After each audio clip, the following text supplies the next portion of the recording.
ছোট ছোট করে কয়েকটা কথা বলি যে বাংলাদেশের এই যে একজন প্রশ্ন করেছিলেন যে আমাদের নতুন করে সমস্যা হচ্ছে, আমরা আদৌ যে সংস্কারের লক্ষ্য, এইটা আমাদের জন্য মানে এটা আমাদের অভীষ্ট। এখন আমরা যদি এটা যেতে ব্যর্থ হই, আমাদের সামনে বড় বিপদ আছে। ফলে আমাদেরকে একটা রাজনৈতিক বন্দোবস্তে, যেটা গণতান্ত্রিক বন্দোবস্ত, যেতেই হবে। একটা ভালো নির্বাচনে যেতে হবে এবং আমাদের রাজনৈতিক ব্যবস্থা যাতে মজবুত জায়গায় দাঁড়ায়, সব ওই যে যা বললাম যে সকল যাতে অংশীদার মনে করতে পারে, সেই জায়গায় পৌঁছে। ন্যায় বিচার আমাদের লাগবে, যারা আমাদের হত্যা করেছে তাদের তো বিচারের আওতায় অবশ্যই আসতে হবে। সেটার ভিত্তিতে আমরা আমাদের শেষ পর্যন্ত লক্ষ্যটা হবে একটা বন্দোবস্তে পৌঁছানো। এটা 1 নম্বর।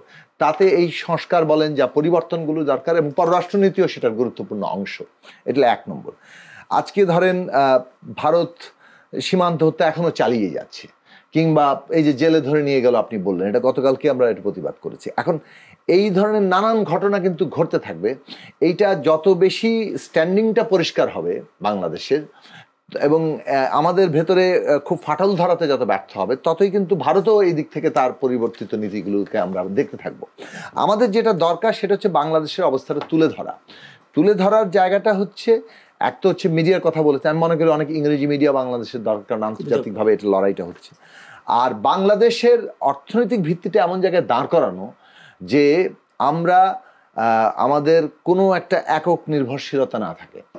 আসলে আমিও যদিও সামরিক এবং অন্য বিষয় নিয়ে কথা বলবো ধরে রেখেছি, কিন্তু বাণিজ্যের কথা বলতে গেলে আসলে আমার সামান্য জ্ঞান থেকে আমি একটু বলবো যে বর্তমান অর্থনীতিতে এক সময় ছিল কম্পারেটিভ কস্ট কাট থিওরি ছিল, সেটা এখন বাতিল হয়ে গেছে। এখন অপরচুনিটি কস্ট কাট থিওরির উপরে বাণিজ্য চলছে।